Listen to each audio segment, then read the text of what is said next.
Your gut knew first. Before your brain caught up, before you had the evidence, before anyone else saw it, your gut knew that person wasn't safe, that deal was all wrong, and that something was off. And you overrode it. You smiled when you wanted to run. You said yes when everything inside you was screaming no. And the question isn't whether you've done this. Let's be real, my friend. You have done it. I have done it. We have all done it. The question becomes, why do we keep doing it? And how do we finally stop? Today's guest spent over a decade in an abusive relationship, and her biggest regret isn't what he did to her. It's how long she ignored what her body was screaming. So, this conversation is about trusting your gut, not some woo woo concept, a survival skill. Patti Stewart is the founder of Defense in Heels, and she teaches women something most self defense instructor completely miss. Physical safety starts with trusting your gut.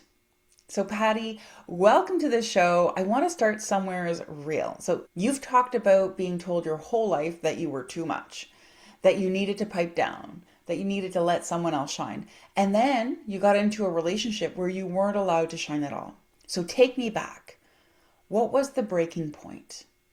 So I was in that abusive relationship and it was more than a decade long and it was from high school on. So that's really all I knew growing up, being told that you are too much and you need to, pipe down and you need to let that other person shine. So I grew up thinking I'm not supposed to shine. And then I get into a relationship where you're not allowed to shine. You are not allowed to be who you truly are. You're allowed to be the image they want you to be. And oddly enough, I didn't end that relationship. That relationship was ended on me.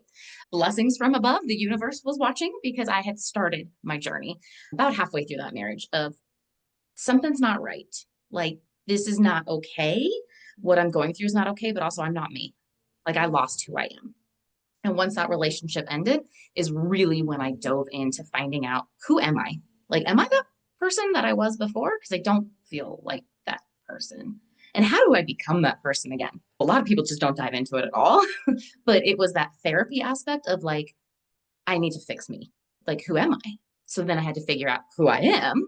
But then it's going back to those child core beliefs, which aren't your own beliefs. Those are the ones that are ingrained and pushed upon you. So then it became that like whole journey of figuring out exactly who I am. And then actually, it was a second breakup after that I was like, you know what? That person made me happy, but I wrote down what was it that made me happy? Like specifically, what did that person do that made me happy?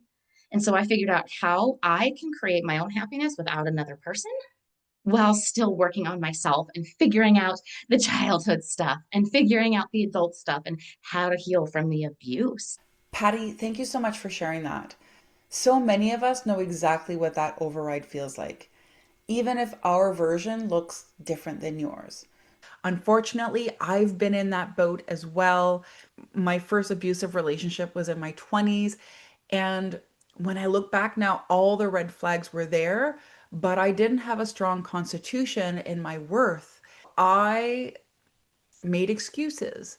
I ignored things. I avoided standing up for myself because I was craving being loved, that I was willing to put up with anything.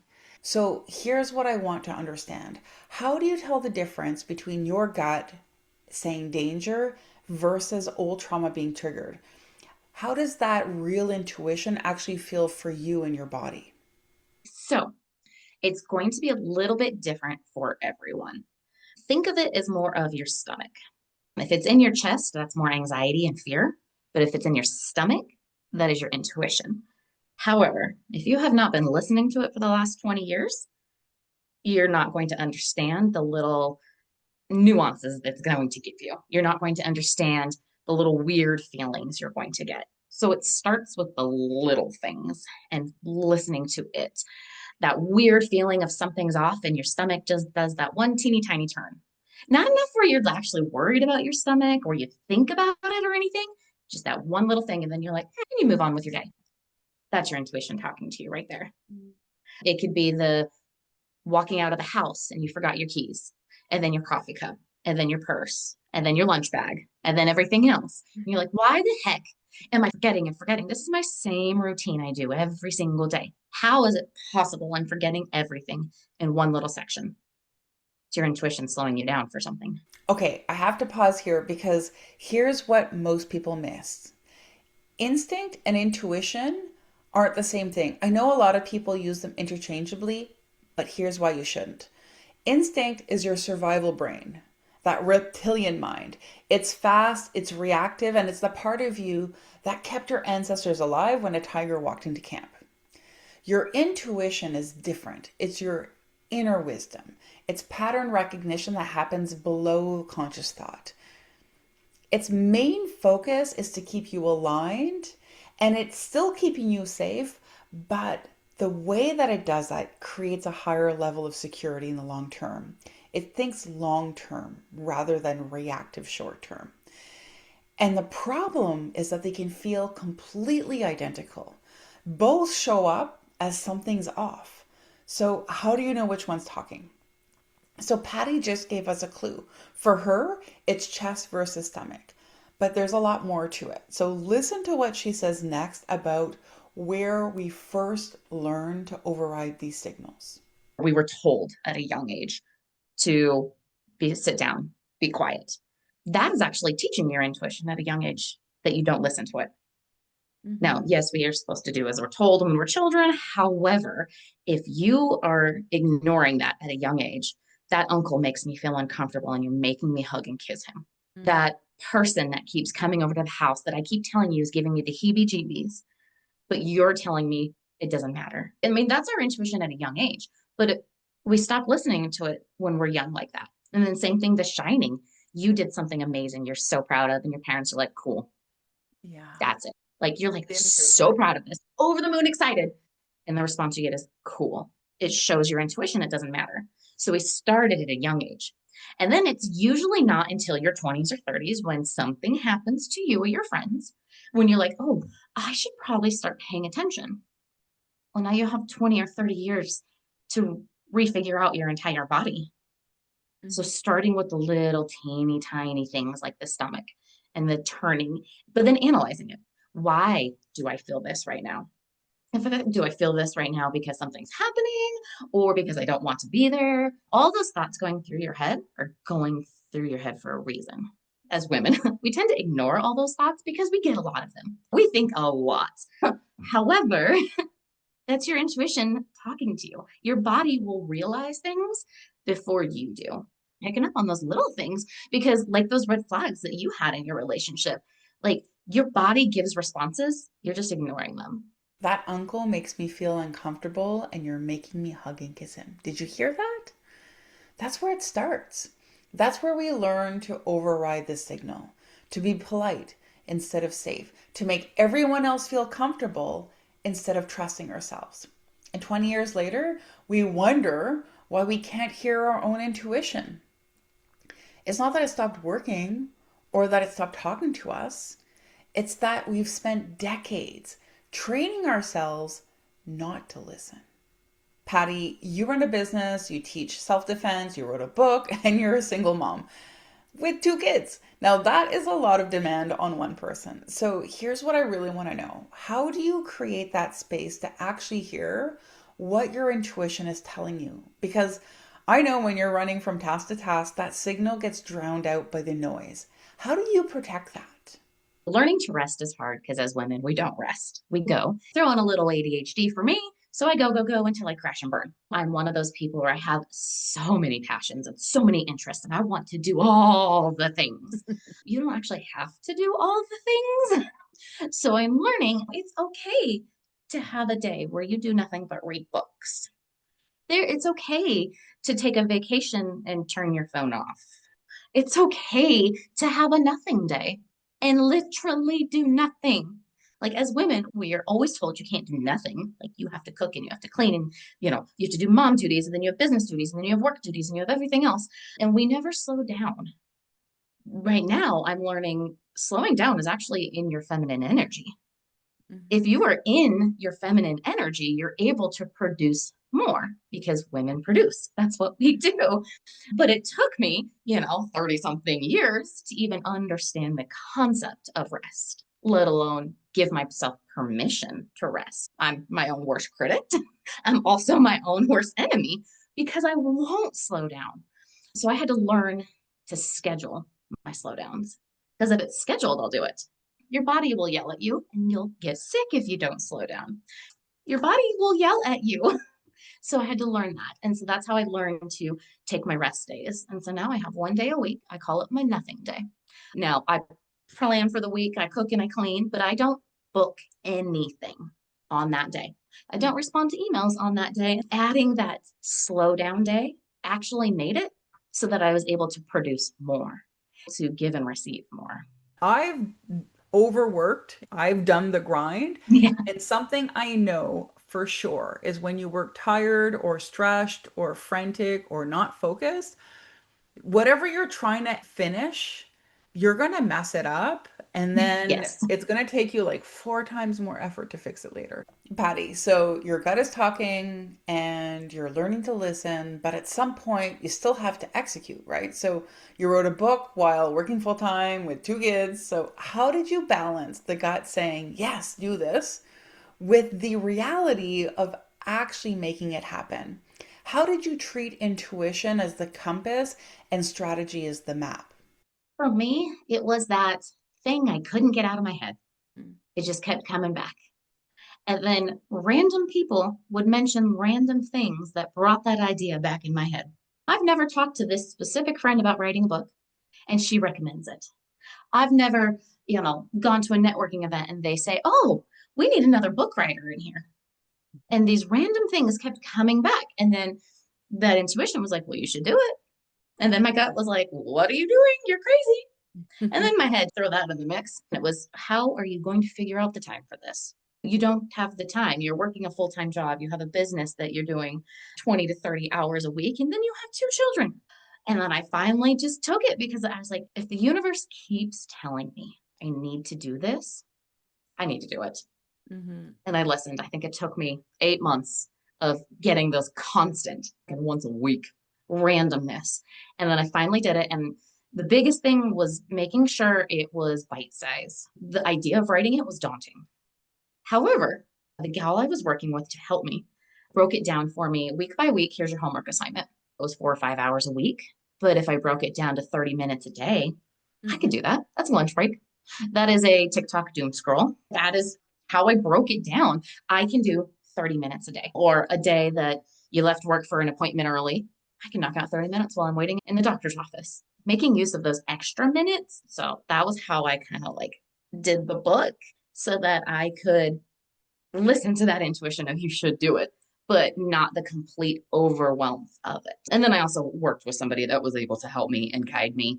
And she broke it down for me that piece by piece because I would still be on chapter one if I didn't have somebody helping me. I think this is where a lot of people really struggle is they think that it's intuition or logic, gut or strategy, but that's not the choice. The choice is freedom or suffering. So, one more question for you, my darling. You said that if your gut says yes, you bring in logic to create the structure. If your gut says no, even if the numbers look shiny, you'll walk away. Tell me about the time when you walked away from something that looked great on paper, but your gut said no. What did you risk and what did you gain? So there has been multiple times in my life where that shiny object is great. You're going to make a lot of money, you're going to have the right person in your life, that type of thing. However, the gut is talking to you and Mm, saying off here. So in the world of business ventures, there has been times where I've been given a business opportunity or I'm already in business opportunity, working your way up the top and you're seeing those paychecks coming in, but it doesn't feel right. And you're seeing those numbers scrolling up and you're loving your bank account right now, or you're loving that recognition, but you go home and you feel like crap. There was a company I was winning all the awards. I did all the things, but something felt wrong every single time and I couldn't figure out what it was. until I really dove into my intuition. I'm a big journaler, so I love to write everything out. So in that situation, I was like, why am I feeling horrible when I should be so excited? I won these awards. And it went back to the integrity of the company. I was like, what does the integrity of the company have to do with me? Until you realize, well, if you're winning these awards, that means you're building the business that's not full of integrity, which means you're not. So while you believe you really aren't. So I had to walk away from that, which was paying all my bills at the time Yeah. when my kids were little. So that was not the best one. And then it went into, okay, now I find a job that's 100% integrity filled, and there's no money here at all. None. I'm barely paying the bills. However, I went home every night and felt like $1 million. And when I went home feeling like $1 million, I had the energy to work on my passion. And so then when I built my passion, I was able to integrate it all together to actually pay the bills and enjoy life. Every major breakthrough in my journey came when I chose alignment over everything else. And what Patti just described, that's exactly it. She said she was winning all the awards, but when she went home, she felt like crap. Did you catch that? That's the shiny object trap in business and in life. And Patti asked herself, why am I feeling this way? Why am I feeling horrible when I should be excited? And she realized that in order for her to stay in integrity, she needed to walk away. Yes, as a single mom. Yes, from the job that was paying her bills. She traded it for a lower paying job that filled her up. But from that place of alignment, she finally had the space to build her real passion. And that's prosperity without compromise. Not making money at any cost, making money that doesn't cost you your very soul. Okay, Patti, are you ready? Let's have some fun. Quick questions, whatever comes to mind first. We're going to do our speed round next. What is a moment where your gut saved your life? More than a few times. Not going to a concert and something happening at the concert. What's your go to move when fear tries to disguise itself as intuition? I'm going to go back to the pondering. I'm going to feel this one out, pay attention to what's going on, and then I back to the journaling. I'm going to journal everything and analyze every aspect of everything when I journal it. I'm a big journaler. I love that. It really helps bring everything in front of you, and then it's so much easier for you to see the pattern that's happening for you. Biggest red flag women ignore that you wish that they wouldn't. The icky feelings. That's not always your intuition. That's sometimes fear, sometimes that's just personality. It's still your body talking to you. Pay attention to that one. Patti, thank you so much for being real with us today. What I love about this conversation is that trusting yourself isn't just personal growth work, it's survival. So, whether that's getting out of a dangerous relationship, walking away from a job that's draining your soul, or building a business that's actually aligning with who you are. So, Patti's links are in the show notes. Go connect with her. She is an incredible human being. Now, here's what I want you to take away from today. Your gut is already talking to you right now about something, a relationship, a business decision, a boundary you need to set, and you already know what it is. Are you going to override it again, or are you finally going to listen to it? If you recognize yourself in this conversation, if you've been silencing your instinct to be polite, to be accepted, or to keep the peace, and you're ready to rebuild that trust, here's what I want you to know. When you learn to use your intuition as strategic intelligence, everything else shifts. The best part is you stop second guessing yourself. You develop self trust, you develop intuitive discernment, and you stop overriding. And you start building a life and business that doesn't require you to abandon yourself. And that's what we do in the clarity calls. Just you and me finding the pattern that's been running the show and mapping your way out. So the links are in the show notes below. Next week, I'm going to go deep on something Patti touched on today. And it might be the most important distinction that you'll ever learn. Instinct and intuition. They are not the same thing. I know a lot of people use those terms interchangeably. You can't. One reacts to fear and one responds to alignment. And most people can't tell which one is which. And that confusion, it's costing you in relationships, in business decisions, in the opportunities that you say no to, but when your gut is actually saying yes. So next week, instinct versus intuition, the difference that changes everything. Until then, trust your intuition, take aligned action, and keep leading with soul.